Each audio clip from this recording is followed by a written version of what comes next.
अस्सलामुअलैकुम। आज हम बहुत ही मज़े की दूध रबड़ी बना रहे हैं, बहुत ही जल्दी और बिल्कुल डिफरेंट तरीके से बनाएंगे और बहुत ही मज़े की और बिल्कुल डिफरेंट तरीके से बनाएंगे। चलिए स्टार्ट करते हैं। बिस्मिल्लाहिर्रहमानिर्रहीम। 1 कप हमने चीनी ली है, हाफ़ कप हमने इसको देगची में डाल दिया है और देगची को हमने चूल्हे पे चढ़ा दिया है। और अब हम हल्की सी आंच खोल देते हैं। इसको हमने कैरेमल करना है और आपने लकड़ी का ही चम्मच लेना है। लकड़ी के चम्मच के साथ कम चीनी लगती है, स्टील का हो तो उसके साथ ज़्यादा चिपक जाती है और उतारने में भी मुश्किल होता है। देखिए कैरेमल हो रही है, इसी तरीके से आपने करना है। मैं चूल्हा थोड़ा सा हल्का कर देती हूँ। देखिए कैरेमल होना स्टार्ट हो गई है। सारी चीनी हमने कैरेमल कर लेनी है। देखिए ये हो चुकी है, बहुत अच्छा सा लुक आ गया इसका। यह हमने हाफ़ लीटर दूध लिया है, ये खुला दूध है और मैंने चूल्हा बंद कर दिया था और मैंने दूध सारा डाल दिया है।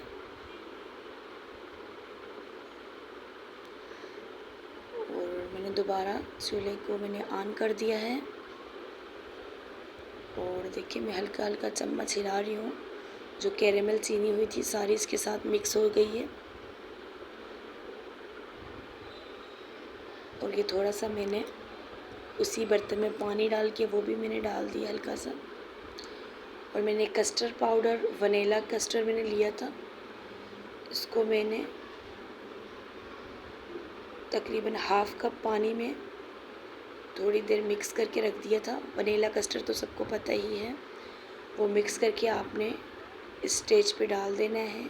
जब हमने दूध डाल देना है उसके बाद हमने वनीला कस्टर्ड भी डाल देना है। मिक्स करके मैंने 2 चम्मच वनीला कस्टर्ड के लिए थे, मिक्स करके डाल दिया और अच्छी तरीके से आंच हल्की करके मिक्स करते रहना है।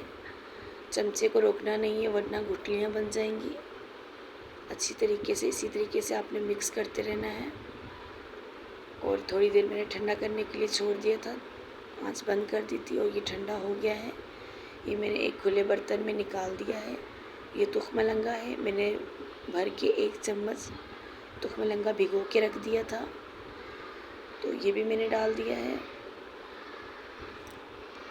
और मैंने कुछ बर्फ़ के क्यूब्स डाल दिए हैं। और देखिए मैं तुखमलंगा भी बीच में डाल दिया था और अच्छी तरीके से मैंने मिक्स कर लिया है। मैंने गिलास ले लिए हैं, इनमें मैं डाल रही हूँ और ये बहुत ही मज़े के और बहुत ही क्विकली बन जाते हैं। दूध रबड़ी घर पर ही बनाएं और बच्चों को बड़ों को पिलाएं।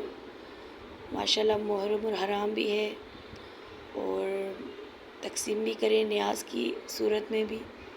और मुझे दुआओं में बहुत याद रखिएगा और इस रेसिपी को फुल वॉच कीजिएगा, लाइक एंड शेयर भी करें। जिन्होंने मेरा चैनल सब्सक्राइब नहीं किया वो सब्सक्राइब भी कर दें और मेरी वीडियो को वॉच करें। अल्लाह हाफिज़।